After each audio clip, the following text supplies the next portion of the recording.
कई बार होता है कि प्रीमेच्योर वाटर बैग ही रप्चर हो जाता है ना, तो फिर उसमें तो आपको डिलीवरी करानी ही पड़ती है, या बेबी की हार्ट बीट कम हो रही है, ग्रोथ उसकी नहीं हो रही है, या मदर का बीपी बहुत ज़्यादा बढ़ने लग गया है जो कि मेडिसिन से कंट्रोल नहीं हो रहा है, या शुगर बहुत बढ़ गया, इस तरह से प्रॉब्लम्स आती है। तो कई बार प्रीमेच्योर अपने आप भी हो जाती है डिलीवरी, या हम लोग को स्टेप लेना पड़ता है कि टू सेव द बेबी। तो 32-34 वीक से बेबी आराम से बच जाते हैं। अगर कॉम्प्लिकेशन है और हमें करना पड़ रहा है तो कोई ऐसी बात नहीं। आजकल नर्सरी बहुत अच्छी होती है, NICU फैसिलिटीज बहुत अच्छी है। तो but our motto should be कि एटलीस्ट 36-37 वीक्स तक जाए बेबी, है ना, बिकॉज उसके बाद उसको कोई सपोर्ट की जरूरत होती नहीं है मोस्ट ऑफ द टाइम। लेकिन उसके पहले भी अगर कोई कॉम्प्लिकेशन होता है तो we have to deal with it. आजकल बहुत अच्छी नर्सरीज होती है, तो इवन 1 kg 800 ग्राम्स के बच्चे भी सर्वाइव करते हैं। आफ्टर 28 वीक्स तो सर्वाइव कर ही जाते हैं बेबी, कोई प्रॉब्लम। बस मदर का तो यही है कि उसको देखो, प्रेगनेंसी जो फिजियोलॉजिकल प्रोसेस, इसको आप एक तो बीमारी की तरह नहीं ले, है ना। तो जो आप घर में पहले कर रहे थे वही आप सब कुछ कर सकते हो, बस हैवी एक्टिविटी नहीं करनी है।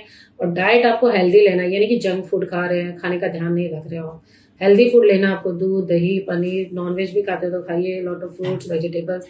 जस्ट एंजॉय योर प्रेगनेंसी, मतलब, है ना। आपको हेल्दी डाइट लेना, हेल्दी बॉडी माइंड रखना बहुत जरूरी है ना, तब फिर हेल्दी बेबी होगा ही उसमें। अगर आप ध्यान नहीं रख रहे हो अपना खाने पीने का तो फिर तो बेबी की ग्रोथ कम होगी एंड और कॉम्प्लिकेशन होगा। तो she should enjoy her pregnancy, diet बहुत अच्छे से ले, रेगुलर एक्टिविटी फिजिकल भी करती रहे वो, है ना। बच्चे का मूवमेंट्स का ध्यान रखें हमेशा, 10 to 12 times per day movement baby का होना चाहिए, इस चीज का ध्यान रखें। कोई भी कॉम्प्लिकेशन पहली हो तो डायरेक्ट डॉक्टर।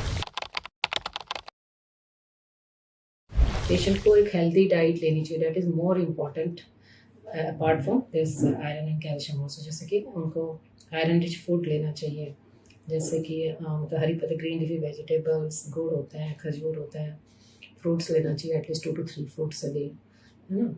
और साथ में they should take 2 times of milk, protein powder साथ में लें, क्योंकि कैल्शियम, और साथ में कैल्शियम के लिए आप मिल्क लेना ही है हमको, क्योंकि आयरन और कैल्शियम की रिक्वायरमेंट प्रेगनेंसी में होती ज़्यादा बढ़ जाती है ना। तो apart from diet also you need to supplement iron calcium उसके साथ में। So that is very important. Otherwise क्या होगा कि पेशेंट का ब्लड प्रेशर बढ़ने लग जाएगा, बच्चे की ग्रोथ कम होगी, IUGR होगा, है ना, और दिस काइंड ऑफ प्रॉब्लम्स हो सकती है। So diet is very important. Regular अपनी एक्टिविटी भी करती रहे वो, physical normal activity, not strenuous activity.